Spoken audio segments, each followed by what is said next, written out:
It's also something that Sonik sometimes does. It's like a strategy that doesn't have necessarily a win condition, or a win condition that is not like obvious to me at least.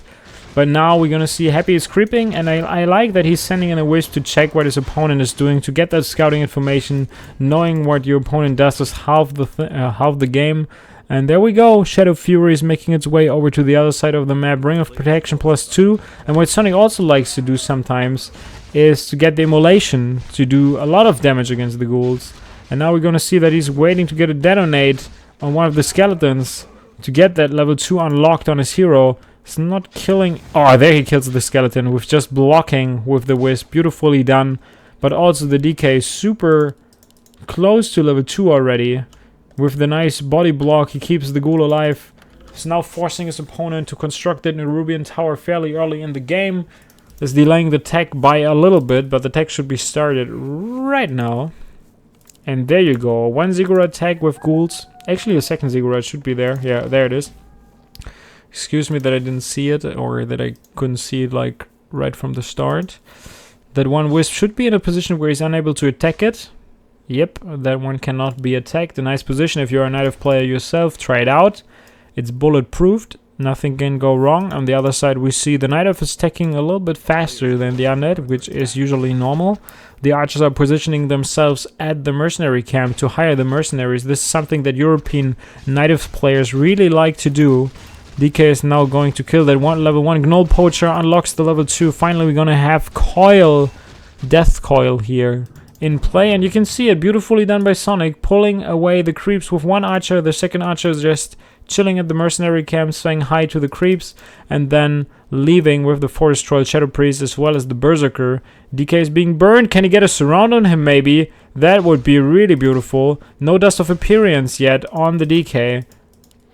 He could have probably gone for a surround, but it would have been greedy, and the Berserker is surrounded. Flawless surround. Nice Dispel coming out of the Priest, getting that Berserker out of the surround for a second. That second Dispel is not opening up a window there to escape again. Loses the first mercenary. The second mercenary is also running into the ghouls. What the hell are you doing, Sonic? He wanted to creep another camp here, the natural expansion, to get some more experience, but as it seems... Happy already figured that one out, is now going on the aggressive, is bringing the fight to his opponent, killing the highest DPS unit on the field for the Night Elf isn't enough, and now he's going to commit another crime. He's probably going to try and surround these archers. First archer is super exposed, the Dust of Appearance being used, that ghoul is making it out of there. There's no more mana for another coil. And the Demon Hunter doesn't have Boots of Speed, but he should be able to close in on that ghoul. Yep, killed that one. In the meantime, the Unholy Aura with the DK coming from the other side, probably trying to block these archers. There's still another Dust of Appearance, but the Panda's already out on the field. Tier 2 is done for Sonic. Getting that second hero at the tavern, the Panda with the Breath of Fire. We see that Happy micros his low HP ghouls to the far back of his army here, to get them now back to the base. Beautifully done. That one is also trying to escape. There's a wisp that he can use to block. And now we're going to see a Naga is being hired with that Frost Arrow, trying to get a surround on the Panda or the Demon Hunter. Breath of Fire is bodyguarding one of his heroes with the other hero just close to him. I like how he does that. And now a Wisp is coming out. Not sure what the Wisp is trying to do there, but in the end he's just there on the field having a good time. I appreciate that. Is the Demon Hunter actually surrounded? Close to be surrounded. He tries to kill the Naga. Let's go of the surround. And the Boots of Speed being transferred over to the Naga. Happy is all over the place, transferring the boots over to the Naga, probably trying to keep her safe. That Archer and the Panda, they need to get out of there. The Wisp could have been sent to this location to maybe block the Naga, but it was not there in time. DK trying to get yet another kill, not able to do that. Tier 3 is being started for the Night Elf player for quite some time. Double Ancient of Lore is coming for the Undead. Black Citadel started. Slaughterhouse should be constructed in this position. I really like the base construction, or the base layout and building positioning of Happy. Some Night Elf player or some Undead players tend to do like offensive kind of buildings to like have a smaller concave area on the Black Citadel, but I like the more safer approach here. where you just construct like enough space to get that one. The Naga is like in trouble, but the Demon Hunter squeezes through, slipping Jimmy. He says hi again, makes it out of that surround. There's another surround, says hi to one of the ghouls, kills that one, but now we're gonna see the surround is final. Maybe not. Maybe he can get out of there. Demon Hunter needs to run. He's not fast enough. Beautiful block there coming out with one of Happy's ghouls. Ancient of War pays the price, but how well executed was that? And all for a cost of 1 ghoul and 1 healing potion on the Naga, I feel. DK takes quite some damage, but also super close to level 3 already. Sells one of his items that he found earlier. Level 3 now into play for the undead, and he's retreating because he knows that he cannot finish that spot in time. Demon Hunter fully loaded, coming back to the fight. Bears coming, probably already researched that Druid of the Claw upgrade, the first one, the adept one. DK got 1 coil ready, just waiting for the Gnoll Overseer to drop low enough to kill it and steal it with a coil. He's now taking a few more hits at it. Naga out of mana, so that mana burn wasn't really the best in the world. Breath of Fire kills yet another ghoul. I really think that this is important to lower the number of ghouls, because at some point the push will be coming with the Naga and the Orb of Corruption. And now is the time of the DK. Level 2 coil says hi to the creep and goodbye to Sonic. No experience being granted to the Night Elf player, but the undead steals another creep yet again.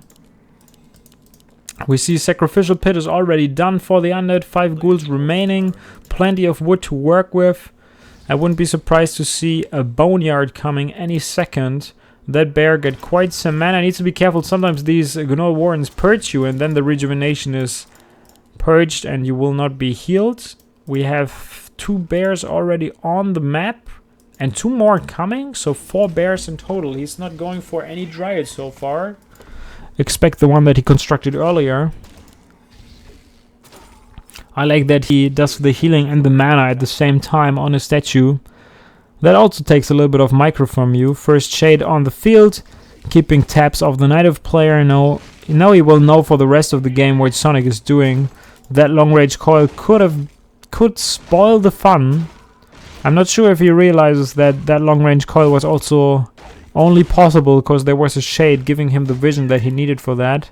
Claws of attack +6. He bought the Orb of Venom, so he goes up to +11 damage panel so far.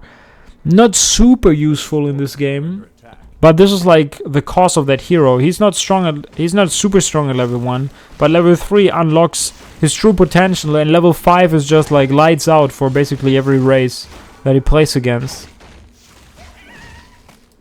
Ring of Protection +2. He clears off the tiny camps here in the middle before he goes for some bigger ones. Level 2 for the Panda here, while the under player is already going for the biggest camp of the map, or one of the biggest, which is the red camp at the laboratory. Get the Ankh of Reincarnation that he's going to sell. Lich is on the field with the Orb of Corruption. Triple hero coming into play. And yeah, he's not going for any super big camps. Maybe he's a little scared, because he's also scouting with one of his strides. I like that he uses the Invis potion here on the DK to try to steal an item or do something with that. That's pretty cool. Basically a second shade, or a Blade Master, whatever you want to call it. The Dryads are keeping tabs of the undead army, seeing that there is no DK. And without a DK, this is already spoiling half the fun, because then you know that the DK is probably invisible around you, because this is not the first time Happy is doing that. He really like that kind of like tiny move. That one Fiend and the Ghoul about to die. Breath of Fire kills 2 units. DK not showing up to the party, not using coil to keep the Fiend alive yet. That was kinda odd. Boneyard is about to be done. 300 gold left, but I really think that lowering the number of the ghouls earlier and now also killing a ghoul and a Fiend is resulting in a 38 army supply, which is like super small, only consists of 2 statues and triple heroes, a few ghouls that cannot really do all that much. As soon as the Panda goes up to level 3, they are kind of like useless, and he is already on 2.5. It's really cool how he keeps these Dryad in the game and just like super annoying, harassing his opponent, realizing that he's like moving around on the map. Invisible potion lasts for 2 minutes, in case you're questioning how long this DK will be invisible. it takes quite some time until it runs out, and it will start blinking down here in the status bar.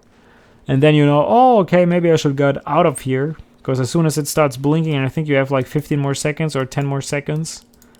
50 supply for Sonik, opening up the possible 60 supply with another borrow. Second attack upgrade is coming in for him. He already got 1-1 upgrades for his units. Let's check the undead upgrades real quick. I don't think that there will be any. Nope, 0 upgrades.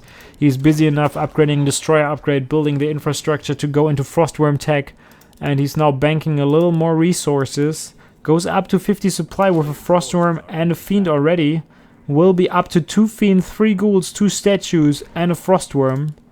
Which is, to be honest, not too much. Is now upgrading an attack upgrade. Not sure if that's worth it with the small amount of units that he got. Expansion is coming into play here for Sonik. He's constructing it. It goes unscouted since the Shade is just hanging out with the units of the Night Elf. And a gold bank of 1,000 gold being granted. Frostworm coming to the party. Steps out the Panda. There's no Town Portal on the Demon Hunter. All the units are kind of exposed. What can he really do against that without the Panda on the battlefield? Not sure if that was the best move of the game so far. Sonik looked really, really stable in that game, but that one Staff of Preservation could have been the downfall of Sonik in this game. Almost a surround here on the Demon Hunter. As I said, no Staff of Preservation on the Panda as well, so the Demon Hunter is living the life on the edge. He needs to be careful. A long range coil could come his way. He got enough HP to survive it for now. The DK steps over to the other side. He tries to hit him with the Destroyer to kill him with that super long range.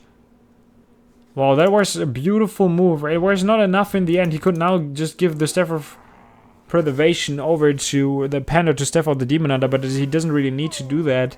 Lost a lot of units in that encounter. But the thinking, I really like the thinking of Happy here. Triple Invo Potion. And now he takes the second red camp. Of course, Sonik not willing to give him that. Invo Potion and Anti-Magic Potion. Level 2 mana burn hurts the DK a lot. Anti-Magic Potion is being used, but there's no more rejuvenation. Breath of Fire and the Dryads are going at it, trying to force.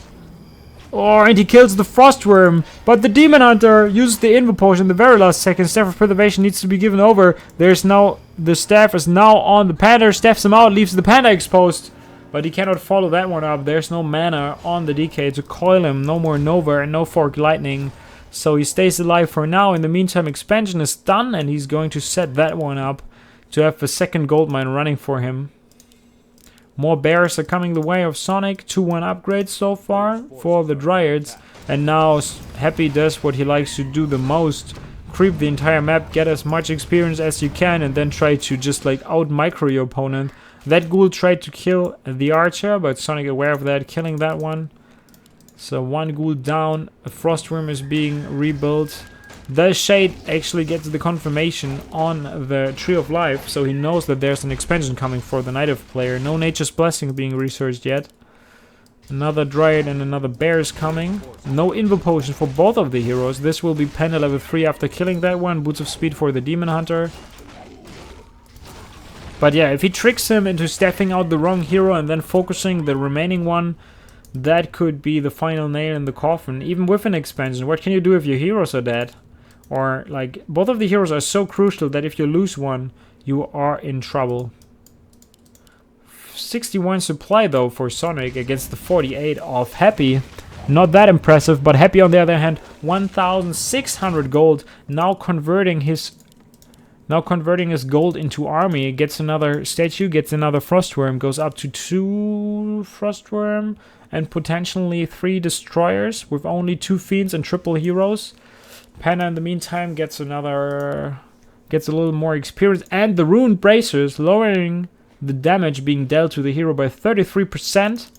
All the magic damage that goes to the Demon Hunter, Coil Nova, Frostworm damage, Destroyer damage is reduced by that margin. That's pretty cool and pretty sexy. Probably one of the best items that he could have hoped for. I think a Sobi Mask would have been good. Elira's Flute of Accuracy with 2 upgrades is of course always great. He also bought the Dust of Appearance. I saw it earlier. There it is. He already used 1 charge of it. So he realized that there might be a Shade on the map, but he missed it. Panda full mana. 71 supply for Sonic. Expansion is now set up. He's mining on 2 gold mines. Sets Happy on the clock. Happy waiting for his units. More reinforcements are coming. Second Frostworm is there. Third Frostworm is started. Abomination is about to drop out of that slaughterhouse. Kills another Wisp. Can he get a crucial level up? No, he's at 4-3-3 against 4-3. So he leads by a hero that is like... by a third hero that is level 3, and he will have triple Frostworm. Is he going to get something here? No, he doesn't have any supply to hire a Zapper or something. And what you usually want to have at this point is not a unit that explodes and is not like giving any more value to you in the fight. See, Ancient of Wind is now being added. 75 supply against the 79. 78 it is right now. The Panda is like kinda like without anything. No healing, no mana potion, no anti-magic potion. Demon Hunter without an anti-magic potion. There are destroyers, you can absorb that anti-magic potion, but nonetheless, sometimes it's definitely worth it getting it. It's 100 gold, and he's on 2 gold mines. There's not a healing scroll yet to keep the units alive. Most of the damage will be focus fire, so healing scrolls are not the most crucial part. Speaking of them, 2 healing scrolls on the side of the underplay against the Panda, of course a great addition. Uses the staff, uses the Dust of Appearance to reveal the shade, reducing the vision of the underplayer. Now 2 Invo Potions on the Demon Hunter. He's probably giving over one of them to the Panda. 80 supply against 79. A super clutch fight is about to happen. The positioning is better for the Undead, I feel. There's a lot of forest that he can use. There's a Pitlord coming as a third hero. Invo Potion immediately being used by the Demon Hunter. Not sure. I think that might be a micro mistake. And we're gonna see a Pitlord as the third hero there for Sonic using Rain of Fire. The Panda needs to be staffed out. Gets staffed out and dies. He dies there at the Tree of Life. And now the Demon Hunter dies. And this is what I meant. Even if you have an expansion, if your heroes die, that game is over. That sometimes happens. You sometimes staff out a hero, but the damage is already being dealt, and then he just dies. Pitlord is already up to level 2 by just killing a Frostworm here. Second Frostworm is being focused. 50 supply only for Sonic against the 64 supply of Happy. And this game should be over. Hippogriffs are coming.